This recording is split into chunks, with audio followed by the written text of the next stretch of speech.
Peuple de Dieu, bonjour de partout où vous me suivez. Aujourd'hui, je vais continuer là où je me suis arrêté hier. Pour ceux qui n'étaient pas là hier, nous avions lancé par la grâce de Dieu une série d'enseignements qui avait pour thème les réapprentissages. Et les sous-thèmes qui nous a accompagnés, c'est comment demeurer dans la victoire. Bien-aimés dans le Seigneur, nous savons nous tous qu'en Christ, nous sommes nés dans la victoire.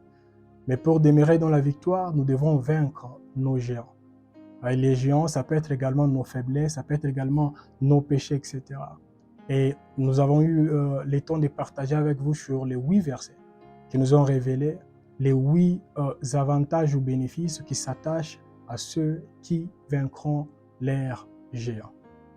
Et aujourd'hui, nous focaliserons sur une chose trop importante et qui pèse tellement dans le monde spirituel. Et la chose en question, c'est votre cœur. C'est mon cœur également. Alors il y a d'autres personnes qui négligent le cœur, mais bien aimés dans le Seigneur, aujourd'hui par la grâce de Dieu, nous comprendrons que s'il est tellement important de comprendre les rôles que jouent les cœurs avant même de lancer une requête devant les créateurs du ciel et de la terre.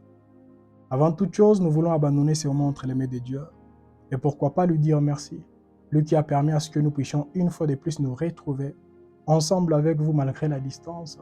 Élevons nos voix et prions au nom de Jésus. Les créateurs du ciel et de la terre, je te dis merci. Merci pour cette matinée. Merci parce que tu as protégé ma sœur et merci parce que tu m'as également protégé. Merci parce que tu es celui qui a combattu à nos côtés éternels contre les combats visibles et invisibles.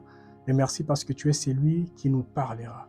Et c'est lui qui enverra éternel des armées tes paroles, qui affecteront éternel nos cœurs pour que par la grâce de Dieu, que nous ne puissions pas dire ce message est tellement important pour mon mari, pour ma femme, pour mes parents, pour je ne sais pas qui, mais que nous puissions également dire ce message est trop important pour moi et pour ma destinée.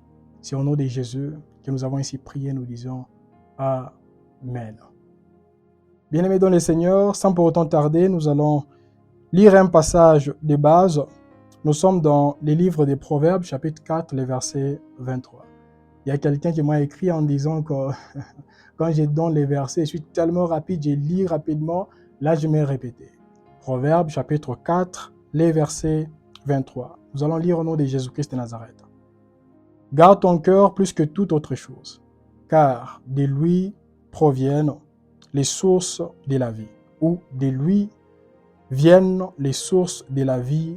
Amen. On nous dit, garde ton cœur plus que toute autre chose.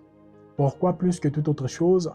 Car le cœur joue un très grand rôle et nous allons les comprendre par la grâce de Dieu. Nous allons lire un autre passage. Premièrement, nous étions dans Proverbes chapitre 4, le verset 23. Et le deuxième verset, nous sommes dans toujours le livre des Proverbes. Proverbes chapitre 23, le verset 26. Proverbes 23, 26. Nous allons lire au nom de Jésus. Mon fils, donne-moi ton cœur et que tes yeux se plaisent dans mes voies. Amen.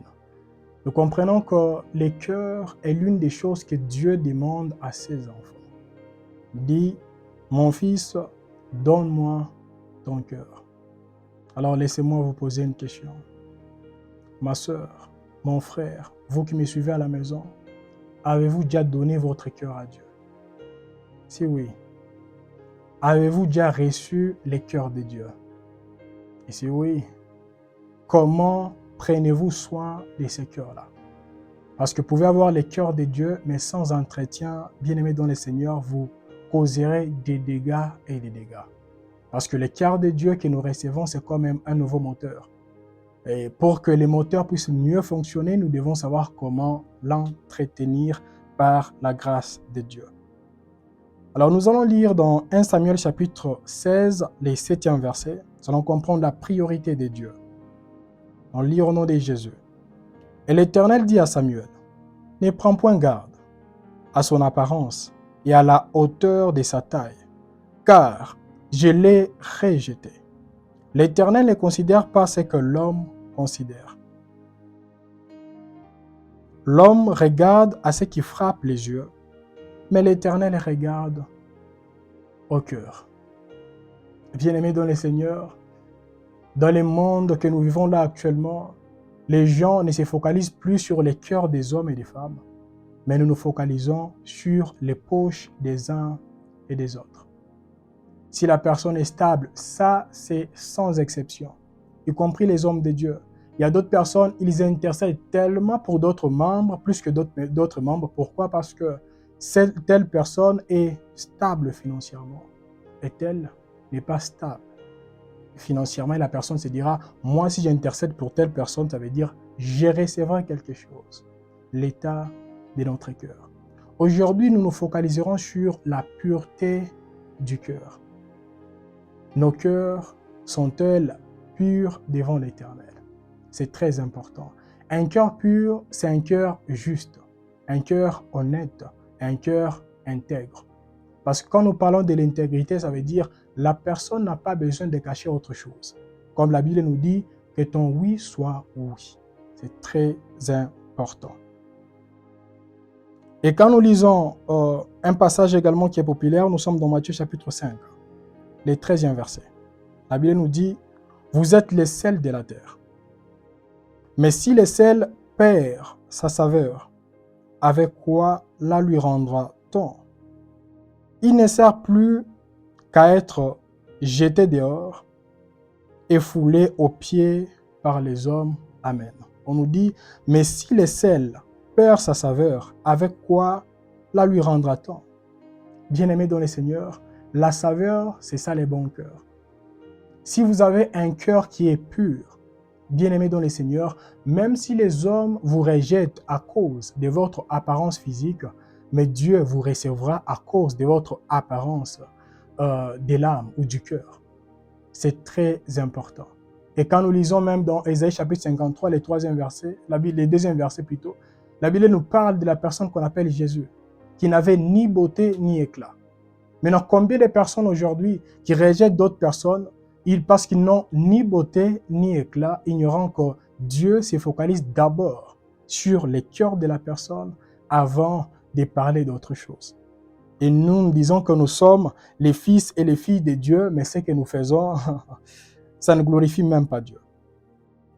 Malheureusement, plusieurs personnes se retrouvent dans ces passages, dans Ésaïe chapitre 29, les 13e versets. Ésaïe 29, les 13e versets.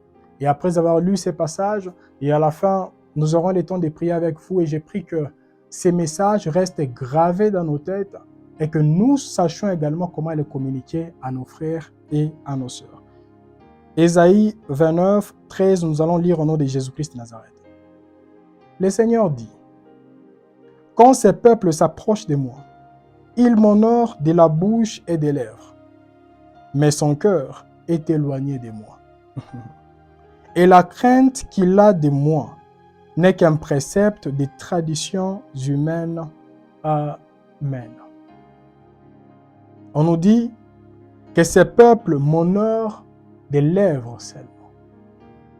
Peuple de Dieu, combien de personnes disent « Seigneur, c'est toi qui es mon Dieu, c'est toi qui es mon berger. » Mais cependant, Dieu n'a jamais été votre berger. Il est votre brebis. Parce que c'est vous qui nécessitez vraiment de donner des injonctions à Dieu. Seigneur, avant la fin de cette année, tu dois faire ça, tu dois faire ça, tu dois faire ça. Mais nous ne nous focalisons pas sur l'état de nos cœurs. Est-ce que nos cœurs sont-ils purs? C'est très important. Très important. Et combien de personnes chantent? Combien de personnes louent? Mais quand Dieu regarde, il perce nos voix. Il regarde à l'intérieur et il se dit, malgré tout ça, qui gêne de zéro. Ils ne font que des bruits et des bruits, mais moi, je n'ai pas de place dans leur cœur. Et quand nous lisons dans la Nouvelle Alliance, Jésus, toujours concernant ces passages, il n'a pas dit, comme la Bible nous dit dans Ésaïe chapitre 29, 13, le Seigneur dit, etc. Lui, il a dit hypocrite. Comme Ésaïe l'a dit, vous honorez Dieu des lèvres seulement, mais vos cœurs sont éloignés de Dieu. Bien-aimés dans le Seigneur, évitons l'hypocrisie dans les choses de Dieu. Il y a même d'autres personnes, la personne a péché il y a 2 minutes, et 2 minutes après, la personne est là, sans inquiétude, sans quoi, et la personne, oh Seigneur, je te loue. C'est toi qui es mon Seigneur, c'est toi qui es mon Dieu. Hypocrisie. Hypocrisie. Et quand je me posais la question, c'est quoi la différence entre la chrétienté que nous lisons dans la parole et la chrétienté actuelle? Et la réponse est tellement claire. Actuellement, il y a plusieurs hypocrites dans la maison de Dieu. Plusieurs hypocrites. Mais dans les temps anciens, les Paul, les Pierre, les apôtres, quand ils recevaient Jésus comme Seigneur et Sauveur, Jésus était véritablement leur Seigneur et leur Sauveur. Mais actuellement, nous n'avons besoin que du Sauveur Jésus, pas du Seigneur. On n'a pas besoin qu'il nous dirige, on n'a pas besoin qu'il nous domine, on n'a pas besoin qu'il nous contrôle. Ça, c'est pas normal et ça doit changer. Alors, avant de chuter, je nous demanderais vraiment de faire comme, j'allais dire l'apôtre, comme le roi David l'avait fait. Nous allons lire quelques passages et nous allons comprendre que le roi David a compris ce qui s'est passé dans les cœurs de l'homme. Voilà pourquoi il essaie de répéter la même chose. Nous sommes dans le livre des Psaumes, chapitre 17, le 3e verset. Psaume 17, 3. La Bible déclare, « Si tu sondes mon cœur, si tu les visites la nuit, si tu m'éprouves, tu ne trouveras rien. Ma pensée n'est pas autre que ce qui sort de ma bouche. Amen. » Ça, c'est le roi David. Il était tellement confiant en disant à Dieu, tu peux venir pendant la journée, pendant la nuit, viens sonder mon cœur et tu verras que ce que j'ai dit et ce que je pense, c'est la même chose. Mais il y a d'autres personnes qui disent, surtout devant les pasteurs, « Ah, mon père, mon père, mon père. » Mais dans les cœurs, la personne dit, « Regarde cet aventurier-là. » Donc, ce que la personne dit et ce que la personne pense, c'est deux choses différentes. Bien-aimé dans le Seigneur, il y a même d'autres personnes qui disent, « Ah, chérie, je t'aime. » Vous êtes dans les fiançailles, tu dis à quelqu'un tu l'aimes, mais cependant, tu es en relation avec ses poches, tu n'es pas en relation avec son cœur. La personne se donne à toi de tout son cœur, mais toi, tu n'es même pas là. Ce qui t'intéresse, c'est ce qu'il a et non ce qu'il est. Bien-aimés dans le Seigneur, la Bible nous appelle des hypocrites. C'est seulement si ce qui sort de nos bouches, ça ne va pas de pair avec ce qui provient vraiment de nos cœurs. Le deuxième passage, nous sommes dans le livre des Psaumes, chapitre 26. Le deuxième verset. Psaume 26, le deuxième verset. Nous allons lire au nom de Jésus. « Sonde-moi, Éternel, éprouve-moi, fais passer au creuset mes reins et mon cœur. » C'est toujours le roi David. Il dit, « Sonde-moi, Éternel, éprouve-moi, fais passer au creuset mes reins et mon cœur. » Bien-aimés dans le Seigneur, c'est une requête qui doit nous accompagner dès aujourd'hui. Seigneur, sonde-moi et éprouve-moi. Parce qu'il y a même d'autres personnes qui peuvent dire, Seigneur, avant la fin de cette année, s'il te plaît, donne-moi un bon mariage, un mariage glorieux. Mais quand Dieu nous sonde, il réalise que nous demandons les mariages, c'est parce que peut-être notre voisine s'est mariée. Et nous disons, Seigneur, avant la fin de cette année, je dois me marier. Et nous comprenons que derrière cette demande, il y a la compétition. Il y a même d'autres personnes qui disent, Seigneur, fais-moi grâce afin qu'avant la fin de cette année, que je puisse recevoir une promotion. Mais quand Dieu nous sonde et il nous éprouve, il se rend compte que non, cette personne a besoin de promotion. C'est pour qu'à gauche, à droite, qu'on puisse commencer maintenant à l'appeler directeur, etc. Mais il n'y a pas ma gloire. Il y a d'autres personnes qui disent, Seigneur, bénis-moi parce que ton fils marche à pied, ta fille marche à pied. J'ai besoin d'une voiture, surtout dans mon pays où vraiment il y a la poussière et autre chose. Et quand il pleut, la boue et autre chose, j'ai besoin d'une voiture. Et Dieu, quand il nous sonde, il voit et dit, non, cette personne n'a pas besoin d'une voiture pour que ça soit seulement un moyen de transport, mais plutôt, la personne a besoin de prouver aux autres. Tu vois bien? Dieu m'a béni, il m'a visité. Je t'avais dit, fallait pas m'abandonner. Toi là, mais là, je suis appelé married. Bien-aimé dans le Seigneur, et nous comprenons que derrière cette requête, il y avait également les péchés qui bouillonnaient dans la vie de la personne. L'envie de prouver aux autres qu'elle I make it. J'ai réussi. Bien-aimés dans le Seigneur, que Dieu commence à sonder nos cœurs et nous éprouver. Nous sommes toujours dans le livre des psaumes, maintenant les psaumes chapitre 139, le 23e verset. Psaume 139, le 23e verset. La Bible nous dit, « Sonde-moi, ô Dieu, et connais mon cœur. Éprouve-moi et connais mes pensées. » Il y a même d'autres personnes. Pourquoi vous avez besoin des enfants?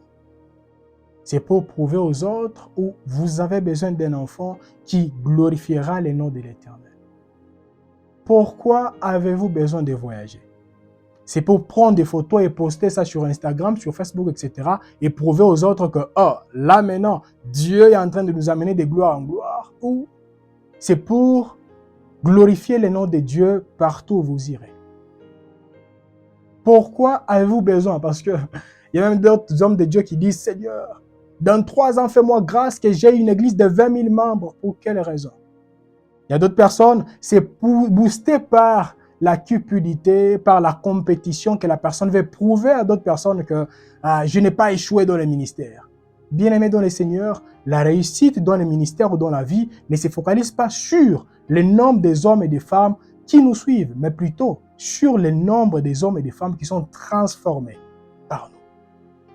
Parce que Dieu peut te donner 10 000 personnes, au lieu qu'ils soient transformés par vous, mais vous les déformerez. Parce qu'avant de demander d'abord les hommes, vous devez demander à Dieu d'élargir votre cœur. Parce que plus il y a plusieurs personnes qui viennent, et plus vous serez également attaqué, et votre cœur aura besoin d'être protégé. Et là, nous allons lancer une requête qui nous accompagnera tout au long de la journée d'aujourd'hui. Seigneur, sonde mon cœur et éprouve-moi. Seigneur, sonde mon cœur et éprouve-moi. Il est certes que j'ai besoin que ma situation puisse changer, mais sonde mon cœur et éprouve-moi. Peut-être cela n'est même pas prioritaire pour toi. Peut-être cela n'est même pas ta volonté. Mais moi, j'aimerais forcer les choses parce que j'ai vu à gauche et à droite d'autres choses ont commencé à changer dans la vie de mes frères et dans la vie de mes sœurs. Élevons nos voix et prions au nom de Jésus. Les créateurs du ciel et de la terre, sonde mon cœur et mes pensées. Sonde mon cœur et mes pensées, Seigneur. Avant que je ne puisse demander que d'autres choses commencent à changer dans ma vie, je sais que sans ton assistance éternelle, je penserais que la prière que je suis en train d'exalter vers toi t'honore, mais cependant, ce sont des prières et des requêtes qui t'attristent, Seigneur. Seigneur, sonde mon cœur et éprouve-moi, Seigneur, afin que tu puisses me révéler qu'est-ce qui se cache derrière mes intentions. Sonde mon cœur et éprouve-moi, Seigneur, afin que je sache. Parce que je peux être là, je me dis, Seigneur, je vais aller dans telle ville, dans telle nation, je vais être en relation avec telle personne. Mais cependant, ce qui est derrière, c'est ma volonté, ce n'est pas ta volonté. Sonde nos cœurs et purifie-les, Seigneur. Au nom de Jésus-Christ de Nazareth. Sonde nos cœurs, Seigneur. Au nom puissant du Seigneur Jésus-Christ de Nazareth. Amen.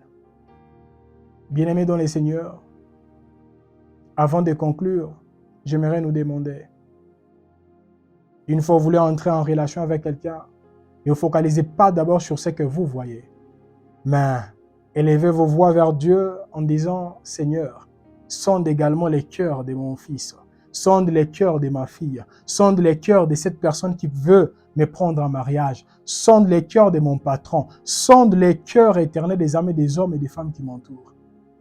Parce qu'il y a d'autres personnes qui pensent que quand il y a d'autres personnes qui résistent, malgré d'autres personnes t'abandonnent, mais il y a d'autres personnes qui sont toujours à tes côtés, tu dis, eux, ils étaient avec moi depuis 1999. Jusqu'à présent, ils sont à mes côtés, ça veut dire, ils travaillent avec moi. Bien-aimés dans le Seigneur, pendant que les 70 ont fui, Judas était resté. Et quand nous regardons, Judas était parmi les personnes qui ne cessaient vraiment d'attaquer Jésus, mais indirectement. Quand on a oint Jésus par les parfums de la femme qui était venue vers Jésus, qu'est-ce que Judas avait dit? Ah, ça c'est la perte. C'est une perte vraiment. Au lieu de prendre cet argent et donner ça aux pauvres, mais on a gaspillé ça sur le corps de Jésus. Bien-aimé dans le Seigneur, il y a d'autres personnes qui se disent votre ami. Mais quand cette personne verra une personne vous offrir une voiture, vous verrez maintenant la cupidité de cette personne commencer à parler au travers de ces paroles qui sortiront dans sa bouche.